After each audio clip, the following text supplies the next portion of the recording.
हरिद्वार के भूपतवाला क्षेत्र में श्रीमद् भागवत कथा का हुआ आयोजन। श्री झुमकी धाम द्वारा हरिद्वार में आज 8 फरवरी से 14 फरवरी तक समय 3 बजे से शाम के 7 बजे तक श्रीमद् भागवत कथा का आयोजन किया जा रहा है। कथा व्यास डॉक्टर स्वामी जी प्रभाजनानंद शरण जी महाराज द्वारा बताया गया कि आज भूपतवाला में श्रीमद् भागवत कथा के प्रथम दिन कलश यात्रा निकालकर कथा का शुभारंभ किया। आश्रम के उद्घाटन के दौरान आश्रम में श्रीमद् भागवत कथा का आयोजन किया जा रहा है, जिसमें 11 तारीख को आश्रम का उद्घाटन है। महाशिवरात्रि वाले दिन पूजा अर्चना की जाएगी। इस दौरान कार्यक्रम में स्थानीय लोग और साधु संत मौजूद रहे।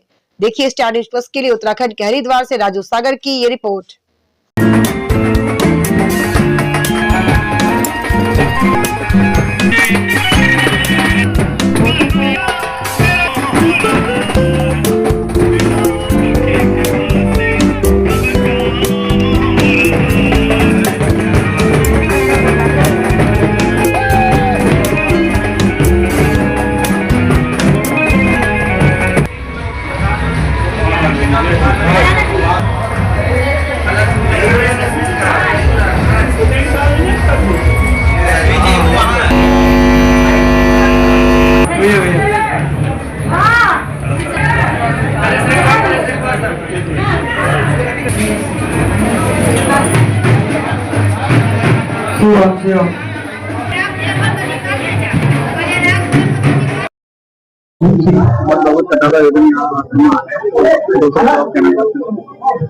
यह श्री अयोध्या धाम से चल करके हम लोग एक आश्रम का निर्माण हुआ है और उसका लोकार्पण में हम सभी झुमके परिवार के द्वारा ये झुमके धाम का निर्माण, उसका लोकार्पण के उपलक्ष्य में श्रीमद् भागवत कथा का आयोजन 8 फरवरी से 14 फरवरी तक किया गया है।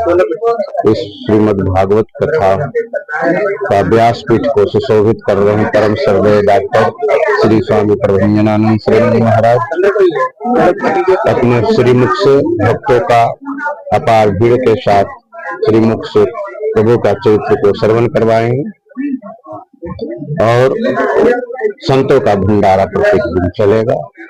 अच्छा महाराज जी, इसमें भागवत में जो मुख्य कार्य करता है और ये कथा सुनने वाले सब लोग कहाँ थे?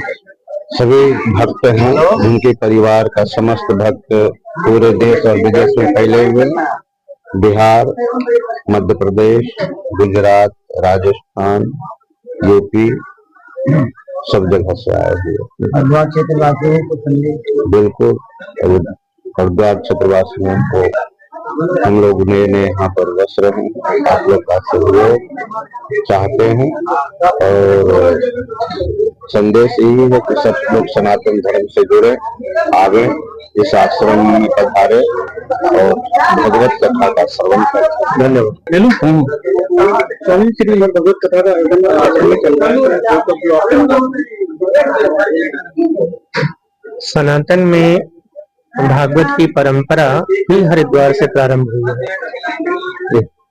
7 दिवसीय आयोजन सर्वप्रथम नारद जी महाराज के आयोजकत्व में, जिसके संगादिक वक्ता थे, भक्ति ज्ञान और वैराग्य की पुष्टि के लिए, ज्ञान और वैराग्य की पुष्टि के लिए यह आयोजन किया गया था। तो हरिद्वार में भागवत अपने आप अद्वितीय है। भागवत जी के लिए कहा गया है, एतस्माद् अपरम किंचिन मनः शुद्धेन न विद्यते। भागवत के अलावा इस संसार में मन की शुद्धि का कोई साधन नहीं है। परमात्मा से जुड़ने का सर्वोत्तम अगर कोई साधन है तो वह है भागवत। हमारे जीवन में जो हिंसा, प्रतिहिंसा, राग, द्वेष इत्यादि भरा हुआ है, भागवत उसे बहुत सहजता से निकाल करके प्रभु के प्रति प्रेम और भक्ति की स्थापना कर देती है। और भागवत का उद्देश्य ही यही है। जो जीवन का सबसे बड़ा भय है वो है मौत का भय। भागवत मृत्यु नहीं टालती है, लेकिन मृत्यु का जो भय लोगों के अंदर व्याप्त है, उस भय को ही समाप्त करने वाली है। इसलिए आज के समय में सर्वप्रथम भागवत की बहुत आवश्यकता है। एक और गंगा का प्रवाहित होना अपने आप पूरे भारतवर्ष के